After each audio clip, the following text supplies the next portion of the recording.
m'appelle Guillaume Almassian, je suis fondateur du collectif Pool et dedans j'écris des textes de fiction et je fais des photos que je déchire et que je retouche. Alors Paul Gage, fondateur du collectif et artiste textuel et plasticien. Gaspard Almassian, fondateur du collectif Pool, étudiant en architecture et également photographe. On a fondé le collectif Pool il y a 1 an et demi je crois, qui est tous les 3, pour se réunir et pouvoir créer ensemble, faire des passerelles. Et bon, à 3 on s'ennuie un peu, donc on a créé à côté de ça le fanzine des poètes Bélier, où là on invite plein d'artistes qu'on aime ou qu'on n'aime pas d'ailleurs spécialement, pour créer sans thème, mais que les œuvres puissent débattre les unes avec les autres. Que quelqu'un va pouvoir aimer une photo et détester le texte d'à côté et vice versa, mais c'était... Du coup on a fait le numéro 1 en juin de l'année dernière, un numéro 2 en novembre, qui a un peu mieux marché, et le 3 il y a 2 semaines, pour l'instant on marche pas mal, on travaille au 4. Toujours. Alors peut-être qu'après on va faire des trucs plus thématiques, on va essayer de cadrer un peu, mais pour l'instant on fait ça et c'est plutôt pas mal je crois. Alors nous ça nous plaît. En fait on avait commencé avec des revues qui avaient une thématique, donc c'était pas les poètes bodybuildés, c'était des revues qu'on avait inventées au préalable. Il y avait une thématique, donc on donnait des contraintes aux artistes, et on a choisi vraiment de décloisonner toutes les possibilités, et du coup là, les 3 derniers numéros qu'on a fait, c'est vraiment sans thématique, donc on laisse une carte blanche aux artistes, et essayer de réfléchir à comment présenter une sorte de mix d'œuvres visuelles et d'œuvres littéraires, et comment est-ce que ces œuvres peuvent se confronter, donc que ce soit des artistes reconnus ou des artistes non reconnus, et essayer de présenter ça sur un support papier. Dans le collectif actif, on est 3, parce que c'est compliqué de dire à les gens de s'investir autant que ça nous demande de temps.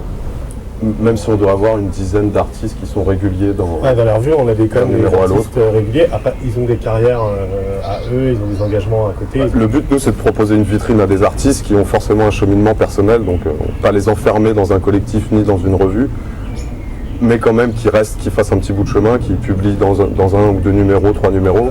Peut-être qu'ils fassent une pause sur un numéro, mais qu'ils reviennent par la suite, qui nous présentent d'autres artistes qu'ils ont pu rencontrer dans leurs expériences personnelles. Il y en a avec qui on travaille, même avant le collectif Pool, on travaillait déjà avec eux.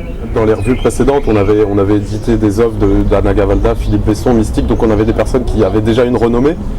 Au départ, c'était aussi ça le projet, c'était de proposer à des artistes qui sont anonymes, qui ne sont pas forcément visibles, qui ne sont pas reconnus, d'être confrontés à des œuvres d'artistes qui sont plus établis. Et du coup, c'est aussi une manière de se jeter à l'eau pour des artistes qui n'ont pas eu encore un déclic de présentation ou d'exposition, ou qui n'ont pas encore osé proposer ce qu'ils ont créé.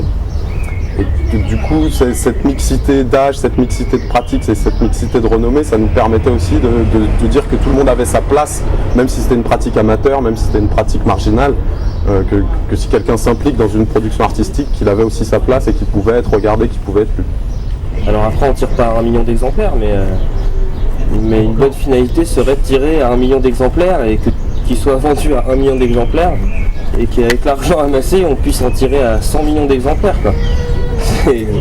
Ça, ce serait une vraie bonne finalité, ce serait une diffusion de l'art maximale.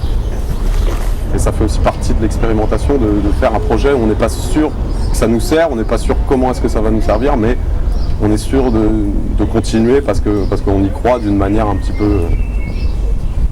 Après, il y a une vraie volonté de diffusion de l'art, c'est-à-dire qu'il ne faut pas seulement se dire qu'il n'y a que les stars dans l'art qui existent, quoi. Il y a aussi tous ceux qui sont autour de nous, qui sont peut-être artistes et qui créent, et c'est ça ce qui est intéressant. Et en effet, ça pousse à la production. Il y a certaines personnes qui écrivent, qui n'osent jamais montrer leurs textes et qui ont pourtant des carnets entiers écrits, et qui, en voyant ce qu'on fait, vont se dire c'est peut-être le moment de me lancer, j'envoie mon texte, et finalement, si on est publié, si on a des bons retours, on continue d'écrire, on commence à être dedans.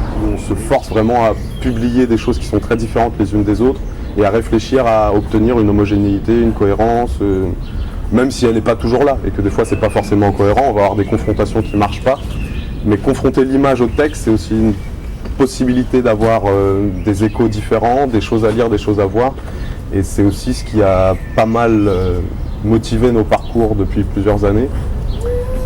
Après, les moments de doute, de toute façon, c'est inévitable quand on va présenter quelque chose d'artistique. Est-ce que c'est au niveau? Est-ce que ça vaut quelque chose? Est-ce que ça vaut le coup d'être lu? Est-ce que ça vaut le coup d'être publié? Ce qui est marrant, c'est qu'on a des doutes à des moments différents, quoi. Et du coup, quand l'un de nous doute, l'autre soutient et rehausse le collectif, rehausse la démarche, Ouais, il faut toujours qu'il y ait une balance dans l'énergie, une balance dans la motivation. Même la finalité d'une fanzine, on ne pourrait pas vous dire là, est-ce qu'il y a vraiment une finalité concrète au fanzine à part donner de la visibilité à des artistes qui ne vont pas forcément en avoir. Il n'y a pas de finalité économique, il n'y a pas de finalité... Non, ça motive à produire. Quoi. Ouais, c'est ça, c'est motivé à produire. À partir du moment où elle a été produite. Quoi. Okay. Moi, je sais que pour moi, le fanzine, il m'oblige à produire des nouvelles que je ne produirais pas sinon, à écrire des textes. Mais c'est vraiment qui tabasse. Et puis oui, il y avait une volonté de communication aussi, pour que les gens retiennent quelque chose de ce qu'ils ont vu. Les Codeurs Faits, ça marchait moins bien. Hein. Non, on était un petit peu plus fleur bleue. Je l'explique quand on me demande, je dis le poète a toujours rêvé d'être musclé et le bodybuilder a toujours rêvé d'être poète. Ça, c'est plus possible et donc c'est l'association des deux quoi.